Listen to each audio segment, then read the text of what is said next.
today's video, I'm going to show you how I fill my cakes, crumb coat them, and ice them.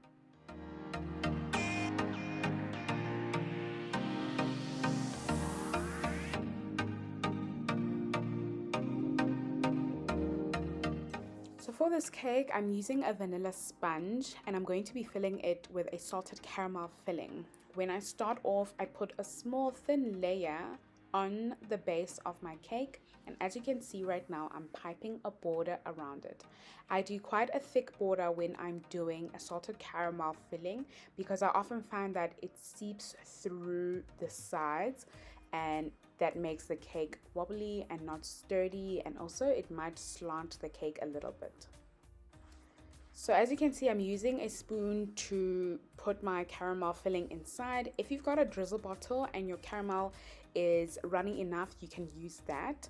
And once I've done that, then I just cover with my buttercream. I am using a Swiss meringue buttercream. If you want my recipe for Swiss meringue buttercream or steps on how to make that, please follow the link in the description box or the link in the icon.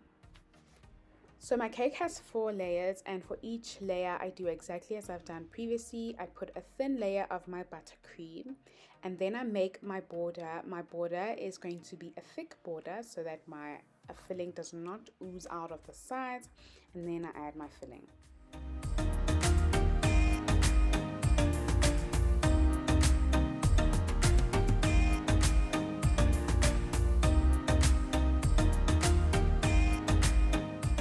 So I'm still filling my cake, and once I've done this, I've filled all of the layers. I'm going to put the cake as is without crumb coating it into the fridge for 30 minutes. This will ensure that my whole cake chills, including the buttercream as well as the icing, so that once I do my crumb coat and I've got my palette knife running around the sides, it is not swaying side to side. Now you can check whether your cake is level. You can do this by getting down to the level of the cake or using a spirit level. I'm now going to begin crumb coating my cake.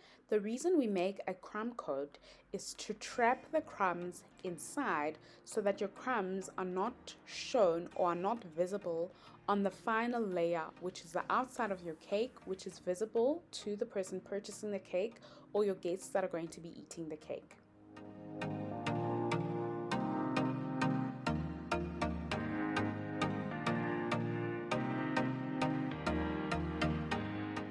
And as I get to icing the top part of my cake, I like for my buttercream to peek over the top of the cake a little bit so that I can use my palette knife to bring it in towards the center of the cake so that my cake is nice and level. Now that I've put my crumb coat on, I'm going to start with the final layer, which is me icing the cake. Before I did this, I put my crumb coated cake into the fridge so that the crumb coat can chill and I can put my final layer of icing on the cake with no issues. As you can see, I am using my palette knife, a large palette knife, to do this.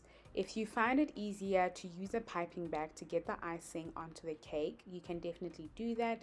This is just how I prefer to work.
I'm now going to use my scraper to smooth the sides of my cake. I am doing this one little bit at a time. As you can see, my cake does have quite a few air bubbles. That means that I just have to keep scraping, and towards the end I will heat my bench scraper so that it can smoothen it out a little bit more. As you can see, my buttercream is peeking up at the top of the cake once again. This is to provide me with enough room to bring it into the center of the cake to create a level cake and sharp edges.